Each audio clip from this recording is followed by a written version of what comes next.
Shalom, queridísimos Javerim y Javerot, bienvenidos a nuestra clase número 97 de introducción a 97, 98 creo. Hoy continuando con el tema de Israel, pero hablando ya de un tema muy específico. Hoy la clase creo que va a ser un poquito más relajada porque lo que vamos a hablar es sobre las diferentes fiestas que han sido introducidas al calendario judío por el Estado de Israel, que son fiestas recientes, son fiestas que tienen que ver con el Estado de Israel, o como vamos a ver con la primera de ellas, con la Shoah. Y hay diferentes formas de celebrarlas, o sea, como son fiestas tremendamente nuevas, todavía no hay un consenso de cómo deban ser celebradas, pero era algo que nos estaba faltando en nuestro ciclo de fiestas para entenderlo, o sea, porque son parte importante ahorita del calendario judío. Entonces, ok, vamos a comenzar, vamos a hablar hoy de 4 fiestas. Vamos a hablar de Yom HaShoah, vamos a hablar de Yom HaZikaron, Yom HaAtzmaut y Yom Yerushalayim. ¿Ok? Y estas son 4 fiestas que tienen menos de 70 años, que fueron declaradas por el Estado de Israel. Vamos a ver que muchas, o sea, todas ellas sin excepción son actos del Knesset, es decir, son el Parlamento israelí a decir, este día va a ser un día de conmemoración, va a ser un día de fiesta. En Israel son días civiles, donde, o sea, algunos de ellos son días en serio de fiesta, donde no hay trabajo.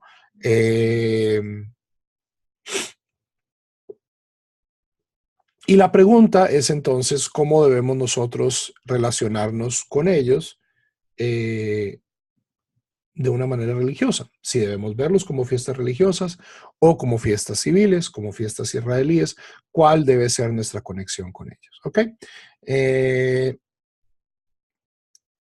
Pregunta, ¿alguien de las muchísimas personas que está aquí hoy es completa? O sea, estas fiestas no las ha oído nombrar jamás. Pregunta. O al menos parentéticamente las han oído nombrar.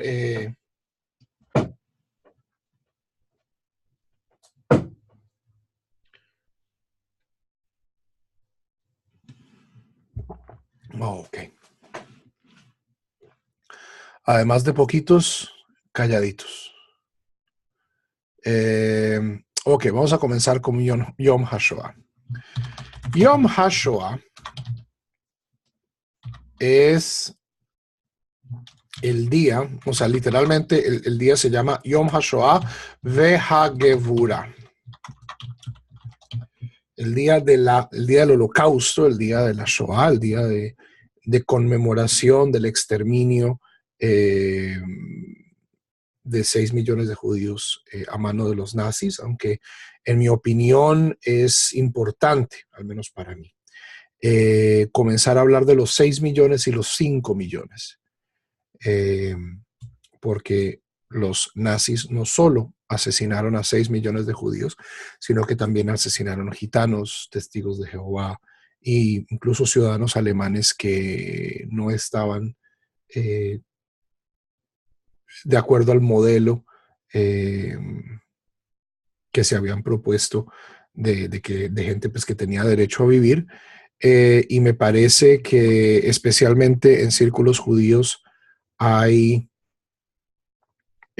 un énfasis importante en los 6 millones. No quiero minimizar que los nazis tenían una inquina y un odio particular al pueblo judío, pero no por ello podemos olvidar que también otras muchísimas personas fueron exterminadas en los mismos campos con la misma sevicia. Y es a veces difícil mantener estas cosas, pero toda muerte es una tragedia y ciertamente toda muerte en la Shoah es una tragedia triple, cuádruple, quíntuple, por los métodos y por el nivel de deshumanización, y no solo de los que cometieron el crimen, sino también de el mundo entero que vio y no hizo nada. Entonces, Yom HaShoah ve'Hagvura es establecido por el Parlamento israelí a pocos años de la creación del Estado de Israel, si mal no estoy, en 1953, 5 años después de la creación del Estado, y es determinado como el 28 de Nisan. Como el 28 de Nisan. ¿Por qué esta fecha? Y aquí es interesante, o sea, hoy en día la inmensa mayoría de las personas habla de Yom HaShoah.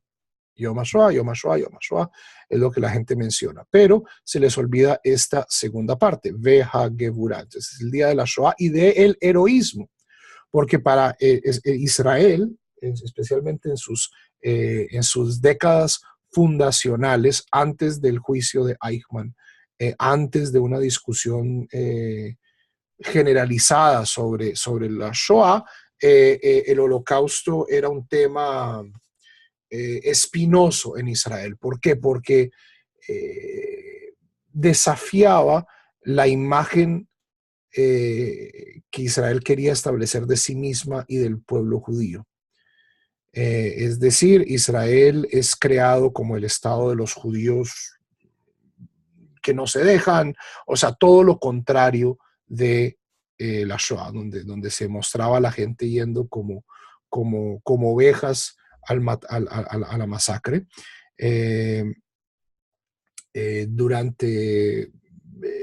Hay unos testimonios horrendos de especialmente sobrevivientes e hijos de sobrevivientes que pues, eventualmente llegaron a Israel y les hacían bullying. O sea, en el colegio los niños les hacían bullying porque sus papás no son sabras, sino que son sabonim, jabones. O sea, terrible. O sea, es una crisis.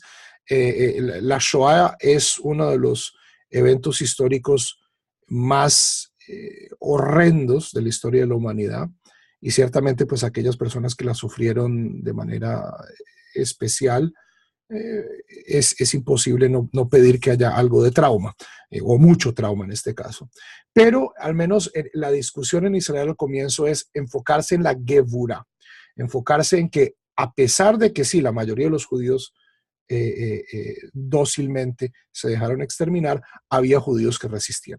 Entonces, al comienzo, era una narrativa muy fuerte que hoy en día, sí, o sea, se reconoce que pues, el levantamiento del gueto de Varsovia, los partisanos, que hubo eh, eh, que hubo estos fenómenos, pero hoy en día la batuta la carga verdaderamente la tragedia de la Shoah. Pero en esta década no. Y por eso es que se escoge esta fecha, que vamos a ver que es una fecha que tiene líos, tiene problemas. Esta fecha, originalmente había personas que querían hacer Yom HaShoah el 14 de Nisan. ¿Por qué? Porque el 14 de Nisan es el aniversario del levantamiento del gueto de Varsovia.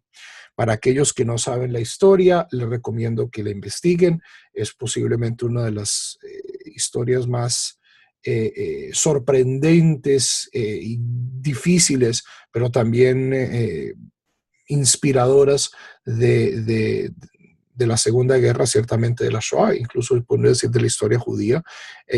Los guetos eran sitios de concentración donde se preparaban a los judíos para ya sea exterminarlos o llevarlos a los campos.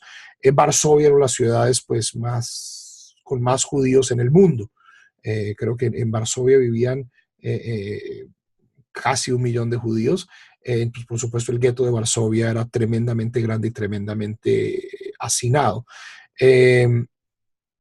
Y a pesar de que las condiciones en el gueto eran terribles, el gueto de Varsovia mantenía una vida cultural, había orquestas, había colegios, había sinagogas, la gente estaba escribiendo periódicos, y finalmente, a través de una serie de personas que se metían por los desagües de la ciudad y traían insumos y traían noticias, llega la noticia de que el gueto iba a ser liquidado. Y las personas del gueto toman la decisión de hacer un levantamiento, de que no se van a dejar llevar tranquilamente. El levantamiento dura, o sea, es una historia, revísenla, hay un libro de León Uris que se llama Mila 6, Mila 7, sobre la historia del gueto de Varsovia. Hay películas sobre el gueto de Varsovia, les recomiendo. ¿Cuál es el problema de celebrar el día de la Shoah el 14 de Nisan? Aunque había gente que quería que fuera el 14 de Nisan. ¿Por qué? Porque es el levantamiento del gueto de Varsovia. O sea, esta era la gente que quería verdaderamente celebrar o recordar, conmemorar el heroísmo. No tanto la Shoah, sino el heroísmo, que hubo judíos que se levantaron y que no se dejaron de los nazis. ¿Cuál es el problema del 14 de Nisan? ¿Qué cosa relativamente importante pasa todos los 14 de Nisan?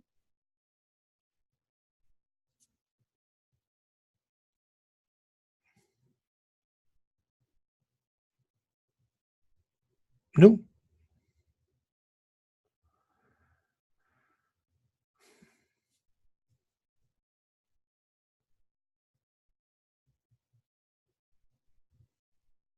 14 de Nisan. ¿Qué pasa el 14 de Nisan? Pesaj. Es el día antes de Pesaj.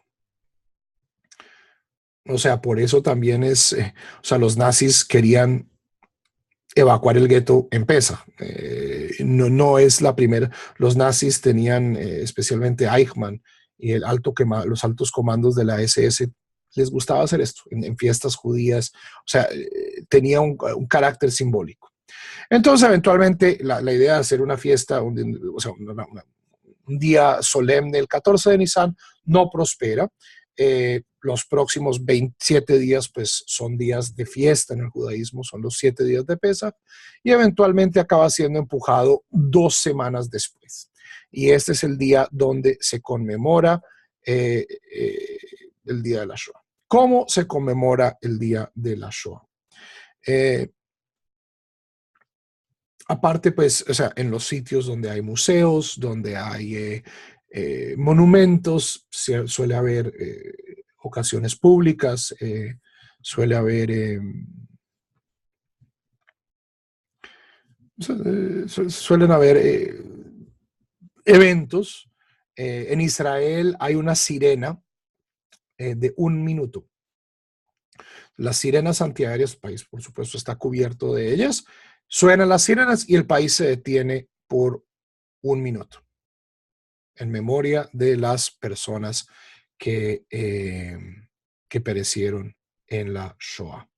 Las sinagogas suelen ofrecer programas donde hay películas, teatro, o sea, de la Shoah, conferencias. O sea, es un día profundamente cultural hasta este momento. Y es justamente, es interesante notar que es el movimiento Masortí en Israel el que ha empujado de una manera muy deliberada a comenzar a introducir eh, observancias religiosas en conexión con Yom HaShoah.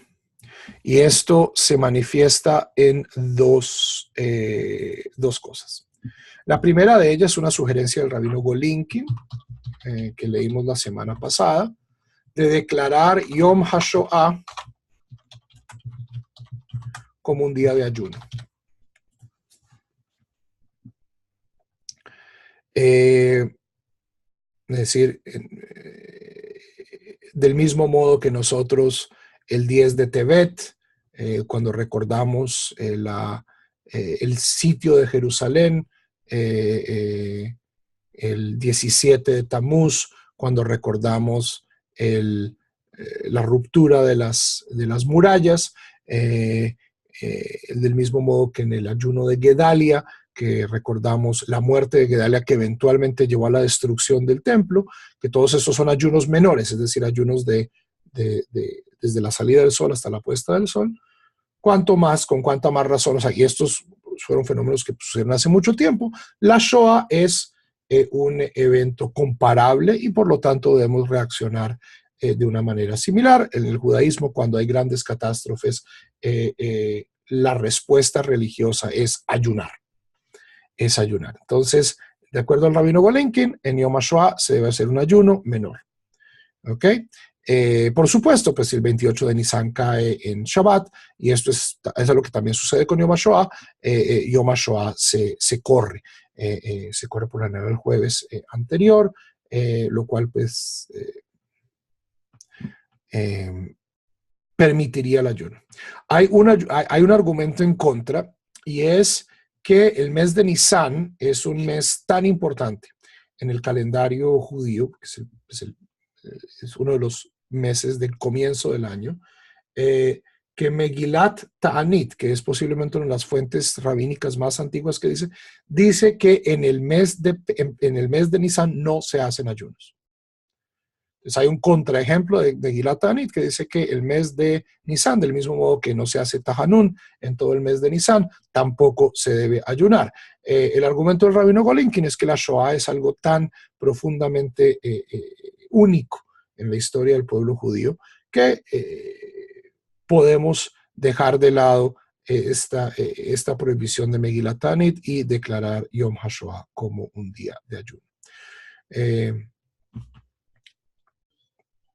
La segunda observancia religiosa y esto es el movimiento masortí en Israel, y de ahí esto ha pasado a Estados Unidos, pero de nuevo, estas 4 fiestas son interesantes porque son fiestas que ha declarado el Estado de Israel. En Israel son días civiles, o sea, sean días donde no se trabaja o las sirenas suenan, o sea, el país cambia, el país observa estas fiestas.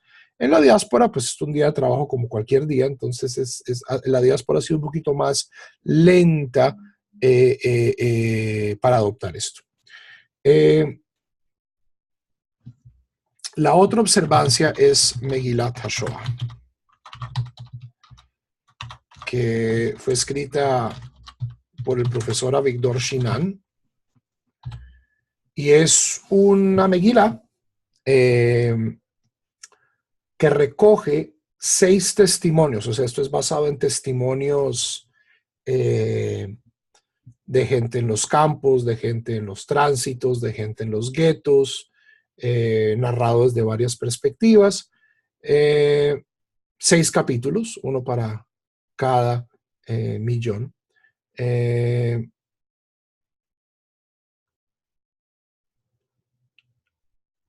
Y es un texto muy conmovedor que ha sido traducido al español, ha sido traducido al inglés, ha sido traducido al francés. Hace unos años yo hice una lectura pública de Megilat HaShoah, posiblemente este año lo haga también. Y hay una ceremonia ahorita muy popular en los Estados Unidos de encender 6 velas amarillas. El amarillo pues era el color de la discriminación. Entonces, y estas son formas de darle un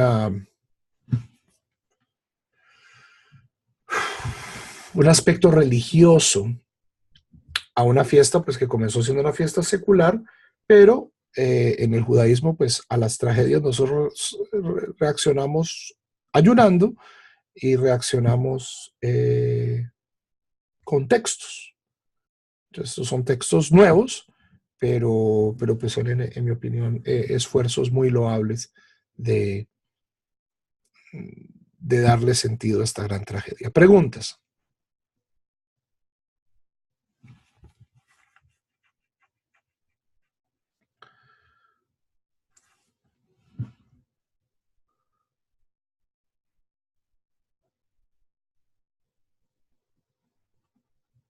Preguntas. Ok. Resistencia a Yom HaShoah. Resistencia a Yom HaShoah. En el mundo jaredí hay gente que se resiste a Yom HaShoah. ¿Por qué? Porque esta fiesta fue declarada no por los sabios de Israel, no por los rabinos de Israel, sino esta fiesta fue declarada por el Knesset. Fue declarada por Ben Gurión, fue declarada por Yitzhak Ben Tzvi, y pues el campo antisionista o no sionista del mundo religioso en muchos casos rechazan todo lo que Israel haga, sea buena idea, sea una mala idea. En el mundo, Haredi hay mucha gente que observa Yom HaShoah o sea, que observa, que hace Kaddish por la gente de la Shoah el 10 de Tevet. El 10 de Tevet en ciertos círculos Haredi es el día para decir Kaddish por la gente que no se sabe exactamente cuándo murió. Hay gente que mueve esto a Tisha B'Av. La solución final fue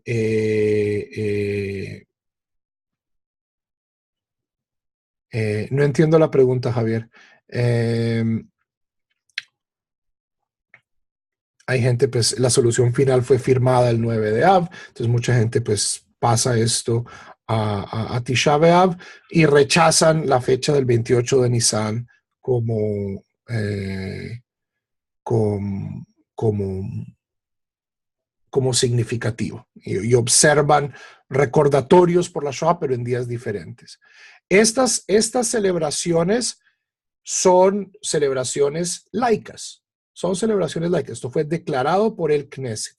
Entonces, sí, en los colegios hay programas de Yom HaShoah. O sea, esto es principalmente una fiesta que tiene sus orígenes en el Estado laico, sionista, eh, eh,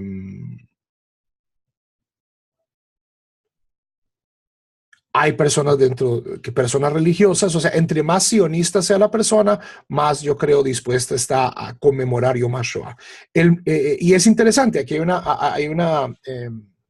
una división al comienzo, cuando Ben Gurión declara Yom HaShoah el 28 de Nisan, hubo una tshuvá del movimiento conservador en los Estados Unidos que no es una mala idea. Tisha B'Av debe ser el día para recordar la Shoah. Pero conforme rabinos hicieron aliyá o personas israelíes se acercaron al movimiento masortí, personas pues con una identidad sionista mucho más fuerte y también como se dice en inglés, con skin in the game, o sea, es gente que fue al colegio israelí, o sea, que viven allá, que tienen que de cierto modo observar el calendario de allá. Entonces ahí es donde comenzamos a ver estas reacciones religiosas, megilot, ayunos, por parte del movimiento masortí en Israel, y hoy en día, de cierto modo, eh, el mundo liberal en la diáspora, de cierto modo, es muy receptivo a lo que hagan nuestros colegas en Israel, lo que tiene que ver con Israel. ¿Ok?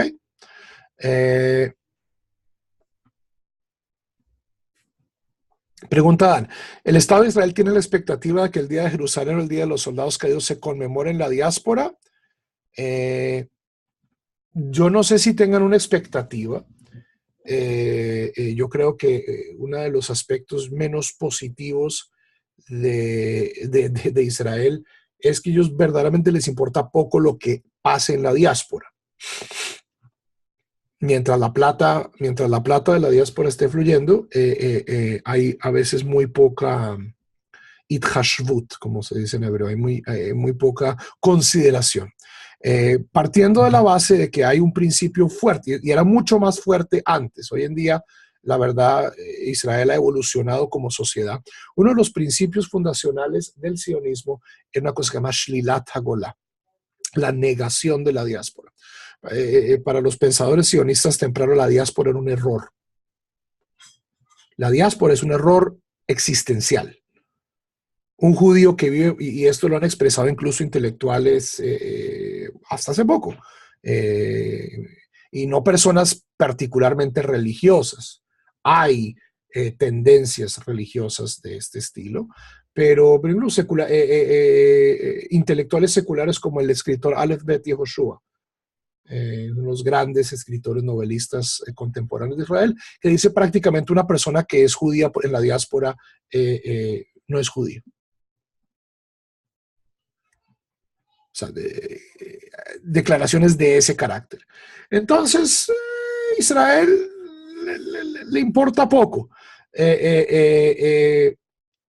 Es consciente de que en la diáspora estas fiestas son fiestas nuevas y como no hay apoyo institucional y no hay una tradición, pues no las observan. O no son observadas de la misma manera, o no son observadas con el mismo ahínco o con la misma o con el mismo aspecto masivo. Tanto así que hace unos 3 4 años hubo una propaganda que comenzaron a pasar en los canales de cable israelíes de Estados Unidos. O sea, como acá hay el paquete colombiano, el paquete peruano, el paquete mexicano, está el paquete israelí, entonces es cable, entonces las mismas series, pero pues son canales gringos, pero que pasan pues puras series israelíes. Y el ministerio, no sé si fue la agencia judía o el ministerio de Diaspora Affairs, comenzó a pasar una propaganda de israelíes en Nueva York, en Chicago, o sea, israelíes que están viviendo acá, prendiendo sus velitas de Yom HaZikaron y la gente, oye, ¿usted por qué está haciendo eso? O sea, y finalmente vuelve a casa donde verdaderamente te entienden. Y pues por supuesto hubo gente que puso el grito en el cielo, nosotros, y en el fondo, o sea, en el fondo, pues, a pesar de que yo soy un judío diaspórico orgulloso, no veo o sea, no veo ningún problema fundamental en que Israel quiera que sus ciudadanos que se han ido vuelvan. Y sí, o sea, muchos israelíes se quejan pues, de que Yom HaZikaron la gente no lo entiende, pues, pero es cierto, o sea, aquí la mayoría de los judíos no sirven en el ejército israelí, no tenemos esta experiencia compartida, entonces es difícil crear una conexión. Acá en Oklahoma hemos hecho 2 o 3 ceremonias de Yom HaZikaron. Y vienen muchos israelíes expatriados que no se aparecen para nada más, ni para Pesach, ni para las fiestas, pero estos sí vienen porque es parte de su identidad secular, laica.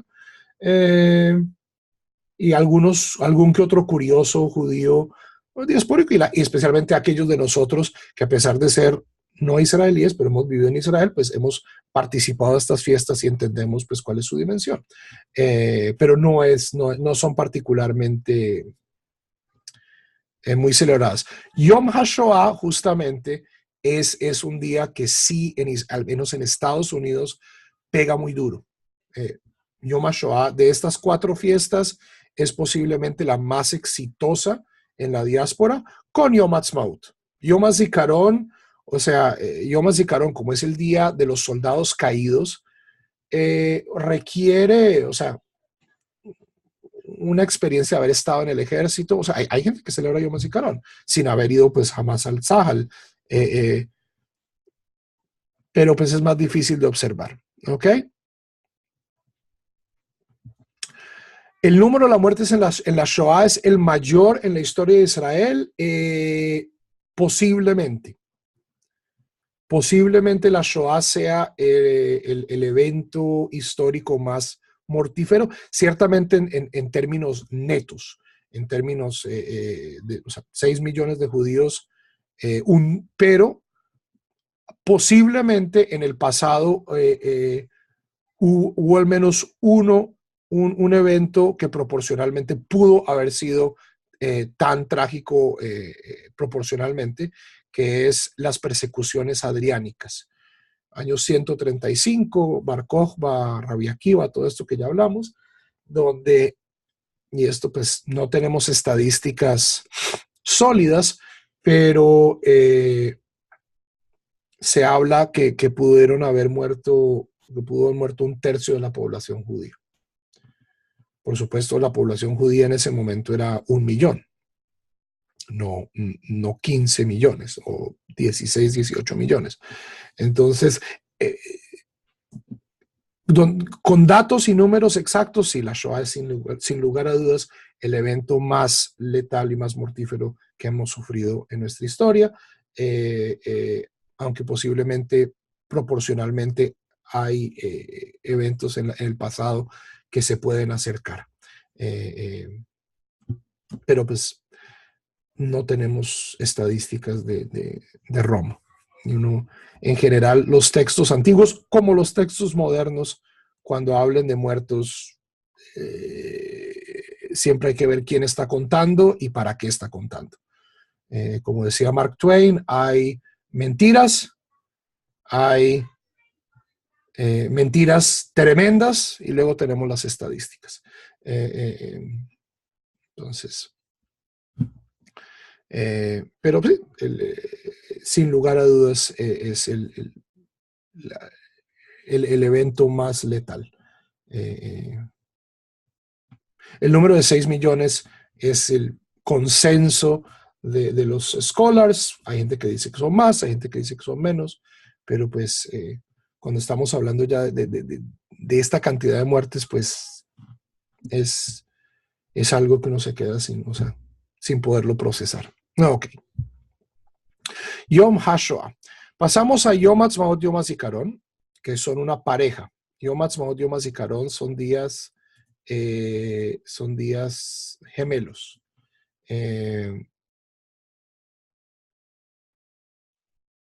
Suceden uno después del otro. Yom Ha'atzmaut es el 5 de Iyar, a menos de que caiga en Shabbat, en cuyo caso pues se corre, que es el día que corresponde a mayo 14 de 1948, que es cuando el Estado de Israel alcanza su independencia. Día de la fundación del Estado de Israel, mayo 14 de 1948, era el 5 de Iyar, y a partir de ese día, entonces el 5 de Iyar se vuelve un día de fiesta. En Israel es como el Día de la Independencia en Colombia, como el Día de la Independencia es un día donde no se trabaja, donde hay desfiles militares, donde la gente hace paseos y picnics, etcétera, etcétera, etcétera. Es un día pues tremendamente alegre, y interesantemente contrasta con Yom HaZikaron, que es un día que es el día previo, o sea, por lo general es el 4 de Iyar, pero pues el Yom Ha'atzmaut a veces se mueve, donde es todo lo contrario, que es un día, de nuevo, también de fiesta, pero donde el mood, el clima del país es completamente diferente, porque es el día donde se conmemora a los soldados caídos y a las víctimas del terrorismo. Y en un país tan pequeño como Israel, todo el mundo tiene un tío, un primo, un hermano que ha servido en el ejército y que ha muerto. Entonces es una experiencia colectiva muy fuerte.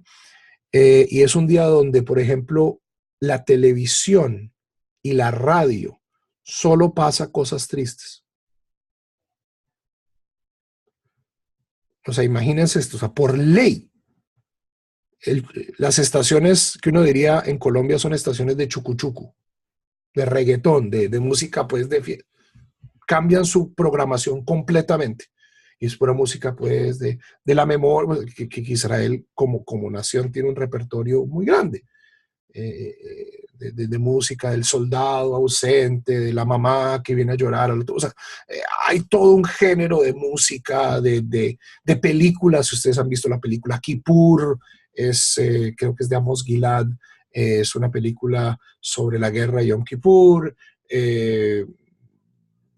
Hay todo, pues, de nuevo, catálogos enteros de películas sobre la experiencia trágica de las guerras en Israel. Y es un día donde la expectativa es que la gente vaya y visite las tumbas de sus muertos. de sus soldados muertos. Entonces, en todos los cementerios militares en el país hay ceremonias y los cementerios están llenos de gente. Y es una experiencia que es algo que yo no he vivido en ningún otro país del mundo. O sea, yo sé que en América Latina, pues el 1 de noviembre, el Día de las Ánimas, el Día de los Muertos, eh, pero esto es diferente, porque es solo los cementerios militares. Y hay familias que han perdido 2, 3, 4, 5, 6 personas. En Har Herzl, que es el cementerio militar de Jerusalén, donde está enterrado Herzl, donde está enterrado primeros ministros, está Rabin, está un montón de gente. Hay una sección, nosotros nos llevaron en la yeshiva y ha sido una de las experiencias más fuertes que he tenido yo en un cementerio. Hay una sección de Har Herzl que está dedicada a sobrevivientes de la Shoah, que eran los únicos sobrevivientes de su familia, que llegaron a Israel en el 48 o antes y murieron en la guerra de independencia. Y son cientos de tumbas de gente que era la última persona de su familia, que le mataron a los 12, 10 hermanos que tenía la mamá, el papá, los primos, los tíos, y llega a Israel sola, los últimos de su familia. Estalla la guerra el mayo 14 de 1948, apenas se declara la independencia del Estado de Israel. 7 naciones árabes declaran la guerra, tratan de invadir, y ahí murieron cientos de personas. Y ese sitio está marcado, o sea, la gente sabe, ese es el sitio de la gente que no. Y ver gente del común, gente X, que va y ha adoptado una tumba. Y van y ponen piedras y hacen Kaddish. ¿Por qué? Porque esta persona murió por darme la independencia y esta persona no tiene sobrevivientes.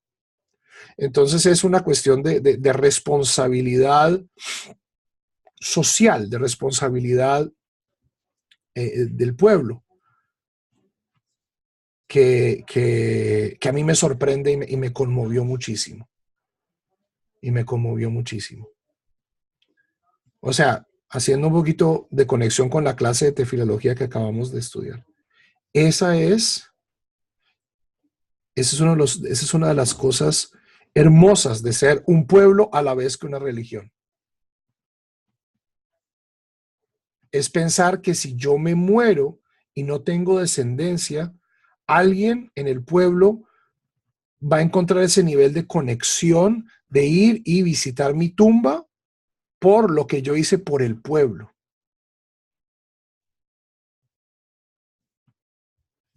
Eso es algo que a mí, o sea, simplemente a nivel religioso no computa. ¿Por qué? Porque no hay una obligación religiosa de visitar la tumba de alguien que no tiene quien lo visite. La gente no está haciendo esto porque está haciendo una mitzvah, porque esto aparece en el Shulchan Aruch, no. La gente está haciendo eso por un sentimiento de comunidad. Esta persona es mi hermano, mi hermana, no tiene descendientes, yo me voy a encargar de que su tumba tenga visitantes en este día. Es algo muy fuerte. Y apenas cae el sol en Yom HaZikaron, ¡pum!, comienzan las celebraciones. O sea, es una cosa como esquizofrenia emocional. Entonces pasa uno del dolor de Yom HaZikaron a la explosión de Yom Ha'atzmaut, donde pólvora y la gente sale a las calles a bailar en la calle, con espuma y horas en la calle y fiesta y pues también, por supuesto, ceremonias públicas, etcétera, etcétera, etcétera. Entonces, Yom HaZikaron, Yom Ha'atzmaut. Eso es a nivel social, lo que sucede en Yom Ha'atzmaut. ¿Qué pasa a nivel de religioso? Y ese es posiblemente uno de los debates más interesantes,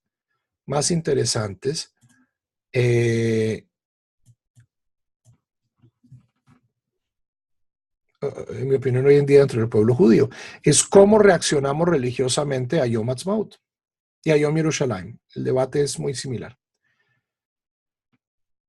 Y hay dos preguntas. La primera pregunta es si se hace al-Hanisim.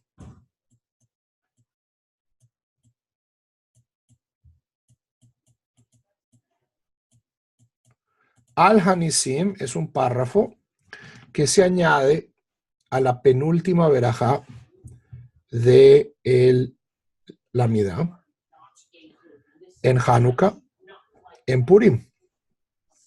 Es un párrafo que se añade al Birkat Hamazon en Hanukkah y en Purim. Y esto es interesante porque Hanukkah y Purim son los modelos que existen, los modelos preexistentes que existen en la tradición judía para tratar de entender un fenómeno como esto. Y la pregunta, y sobre esto pues depende la respuesta, es si la independencia del Estado de Israel o la reunificación de Jerusalén pueden ser considerados, uno, milagrosos, y dos, milagrosos y religiosamente relevantes, del mismo modo que Hanukkah y Purim, que son eventos post-toraíticos, en el caso de Hanukkah, inclusive post-bíblicos.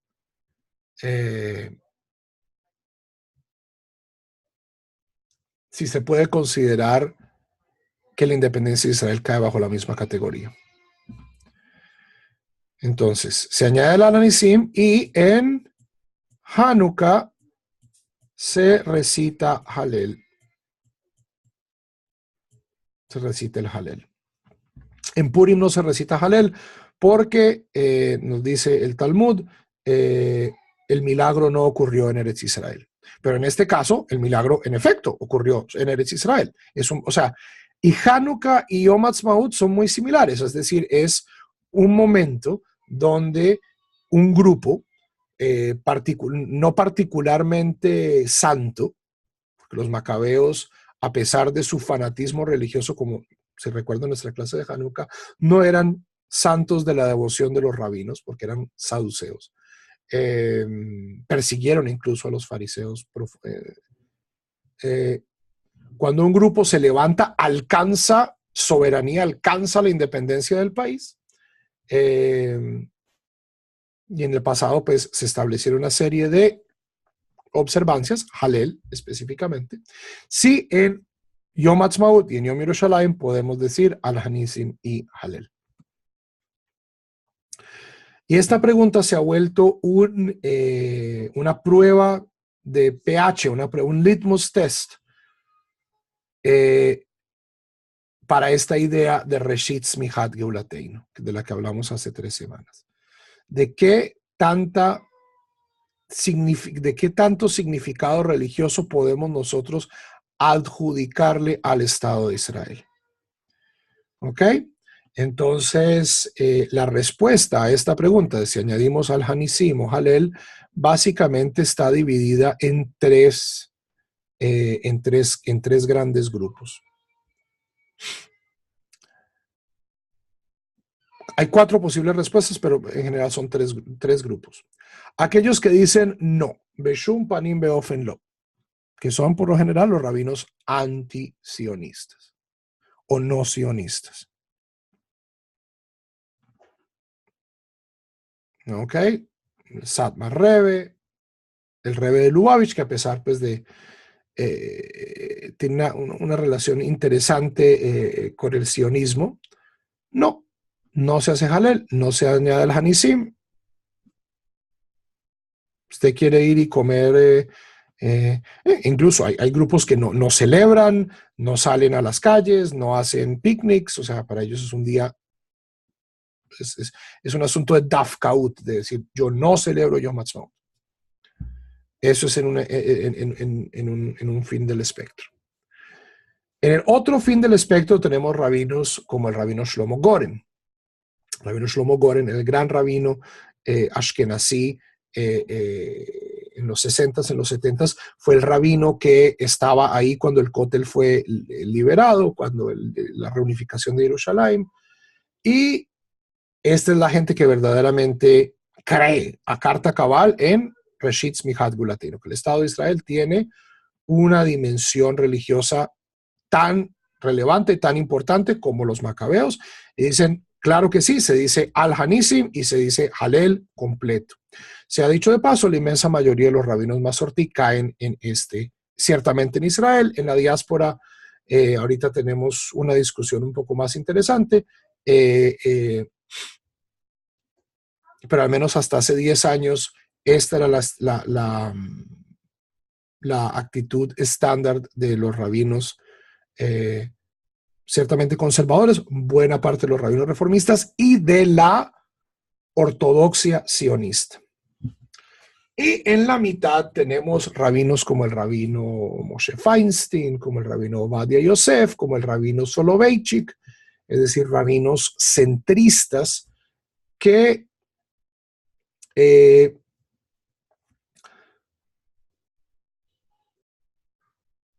están tratando de encontrar un punto medio. De decir, por un lado no queremos decir que esto no tiene ningún significado religioso, pero por otro lado tampoco queremos decir que tiene el significado religioso que los religiosos sionistas dicen que tiene. Entonces, la mayoría de estos rabinos dicen que se puede decir Halel, pero sin verajá. Es decir, se pueden recitar salmos de gratitud, o sea, se pueden recitar los salmos de Halel, pero como salmos de gratitud. Pero dado que no sabemos si es verdaderamente una mitzvah, no podemos decir Asher Kideshanu b'mitzvotav v'tzivanu, ligmor o likro et Halel, entonces debemos abstenernos. Es decir, es un pseudo Halel, porque pues Halel es con verajá. Y hay gente que dice se debe hacer medio Halel. Se debe hacer medio Halel. Es decir, Halel incompleto. ¿Por qué? Porque a pesar de que sí, la independencia y todo esto es muy importante, todavía la Geulá no es completa. Cuando venga la Geulá vamos a decir Halel. Ese es el argumento de ellos. En mi opinión, las tres partes tienen argumentos. Y esto, Javerim, o sea, para la gente que esto es sorprendente, que esto pero ¿cómo pueden estar en desacuerdo sobre esto? Javerim, pues nosotros no estábamos ahí cuando Hanukkah, cuando los rabinos inventaron Hanukkah. Este es uno de los fundamentos interpretativos históricos que el movimiento masortí ha estado proponiendo desde sus inicios, y es que el cambio en el judaísmo no es por lo general radical, el cambio es un cambio sistemático y lento. Entonces, estoy absolutamente seguro, o sea, no, es que cuando ustedes ven en el Talmud sobre cualquier pregunta, no solo sobre Hanukkah, sobre cualquier pregunta de halajá, hay argumentos en contra, y el Rabbi Eliezer dice esto, Rabbi Yehuda dice lo otro, este hace esto hace lo contrario. Eventualmente, ¿cómo llegamos al consenso? No fue por bullying, y no fue porque este rabino decidió y todo el mundo lo siguió, no. Mucha gente seguía al rabino Pepinito y la otra gente seguía al rabino Sutanito, y eventualmente se fue llegando a una práctica compartida. Es difícil. O sea, para nosotros todo es muy sencillo porque nosotros tenemos el privilegio de ver esto 2000 años en el futuro, donde simplemente tenemos que lidiar con una página en arameo donde hay un montón de opiniones contradictorias, pero al final una emerge ganadora. Esto, ahorita nosotros estamos metidos en el problema. Y hay gente que dice que sí, hay gente que dice que no, hay gente que dice que sí, pero ¿cuál va a ser, qué es lo que se va a observar de Yom Ha'atzmaut, de Yom Yerushalayim en 500 años? Habrá que ver. Depende de demográficamente quién lleve la batuta. Depende de el Estado de Israel, cómo se relacione con los líderes religiosos. Depende de toda una serie de factores y no necesariamente de la justicia, ¿cierto? De la corrección del argumento. ¿Qué sobrevive en el pacto? Depende de circunstancias históricas que muchas veces no tienen nada que ver con una objetividad de tener razón o no tener razón. ¿Ok? Entonces, esta pregunta es una pregunta viva. Es una pregunta que todavía no tiene respuesta en el pueblo judío. Y la va a tener, pero posiblemente nosotros no estemos vivos para ver una respuesta o un minhag unificado sobre este tema. En este momento que hay diversidad y conflicto. Baruch Hashem. Eso significa que es una pregunta importante, que seguimos preguntándonos cuál es, o si en efecto el Estado de Israel tiene una dimensión religiosa, o es simplemente un sitio donde viven muchos judíos y es chévere y hay mucha comida kosher y se pueden cumplir ciertas mitzvot, pero no tiene una... que es básicamente lo que hemos estado discutiendo en estas últimas 3 clases, de manera tremendamente complicada y dolorosa. Por último, Yom Yerushalayim es el 28 de Iyar. Todas estas fiestas suceden una después de la otra, es decir, viene Yom HaShoah, luego una semana después viene Yom HaZikaron, Yom HaAtzmaut, y 3 semanas después viene el 28 de Iyar, que es el aniversario de la unificación de Jerusalén durante la Guerra de los 6 días. Y las preguntas son muy similares. Las preguntas son muy similares de si este momento histórico puede ser interpretado de una manera como un hito en la historia judía que requiere una respuesta litúrgica específica. Y hay gente que dice que sí, y hay gente que dice que no. La inmensa mayoría de la gente que dice que sí hay Yom Ha'atzmaut dice que sí hay Yom Yerushalayim. Hay un grupo muy pequeño de personas que dicen sí hay Yom Yerushalayim, pero no hay Yom Ha'atzmaut. Pero la verdad, o sea, tenemos a los sionistas de un lado, a los no sionistas de otro, y a los moderados tratando de bailar en 2 bodas a la vez. Y cada uno con buenos argumentos, como he dicho. ¿Por qué? Me preguntan, ¿por qué algunos dicen ligmor y otros likro et halel? Diferencias de tradición. Los ashkenazim dicen likro et halel. Los sefaradim dicen ligmor et halel. Terminar el halel y leer el halel. Lo cual tiene mucho sentido, dado que los sefaradim solo recitan la verajá cuando se lee toda el halel.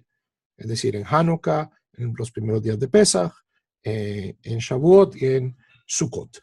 Y cuando no, se termina el halel, es decir, en Rosh Hodesh y en los últimos días de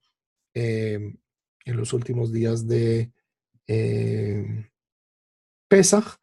Entonces no se dice verajá, simplemente se dice pues estos salmos. Terminar el halel. Mientras que en la tradición ashkenazí siempre se dice verajá. Pues dado que siempre se dice verajá, pues sería un tanto extraño decir terminar el halel cuando no lo estamos terminando. Entonces el nosaj de la verajá en el mundo ashkenazí es likro et halel. Posiblemente hay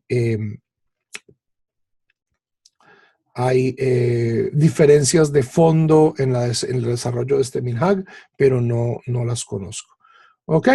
Entonces, Yom Yerushalayim, muy similar. Algunas personas dicen Halel, otros no dicen Halel. Yerushalayim en este día es muy especial. Hay gente que tiene la costumbre de darle la vuelta a las murallas de la ciudad vieja, visitar el Kotel.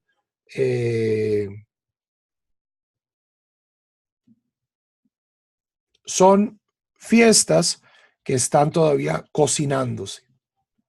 Y por lo tanto, no hay consenso de qué es lo que significan y de si todo el mundo debe observarlas y cómo. Entonces, nos dan un excelente ejemplo vivo, un laboratorio vivo, de en efecto cómo se desarrolla la halajá.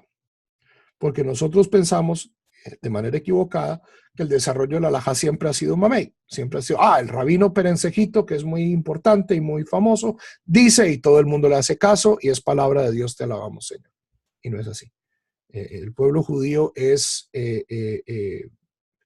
profundamente plural y siempre hay debates y hay debates que continúan por siglos y siglos y siglos, pero incluso donde hoy en día hay consenso, antes hubo debate con cosas tan simples como Dios tiene cuerpo.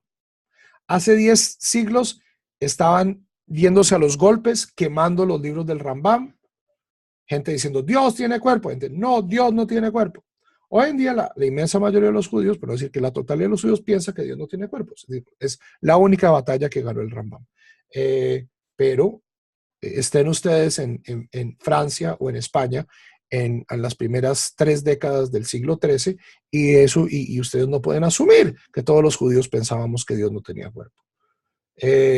La existencia de la Torah oral, ese fue un debate de 300 años entre fariseos y saduceos, que acabamos ganando los fariseos, no tanto porque nuestros argumentos fueran mejores, sino porque básicamente con la destrucción del templo los saduceos no tenían ya pues qué hacer. Pues a veces el que gana el argumento no es porque el argumento sea mejor, sino porque la comunidad que tiene el argumento sobrevive. Entonces, creemos comunidades sostenibles para que nuestros minhagim sean el futuro del pueblo judío. Javerim, esto es, o sea, mi consejo es confíen en Dios y hagan lo que su conciencia les indica. Yo pienso, por ejemplo, que el judaísmo igualitario es moralmente superior. Es el judaísmo que quiero darle a mis hijos, a mis nietos. Pero estoy seguro que si yo no tengo hijos y si mis comunidades no son sostenibles, no va a haber judaísmo igualitario.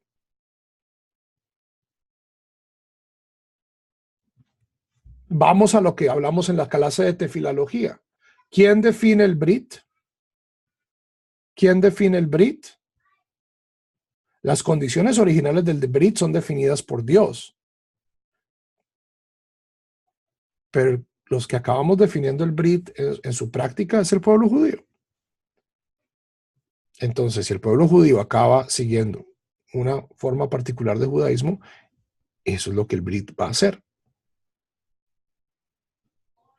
Les dejo eso de tarea. ¿Preguntas?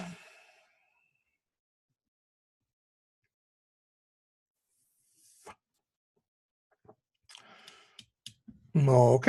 Si no hay preguntas, Javerim, entonces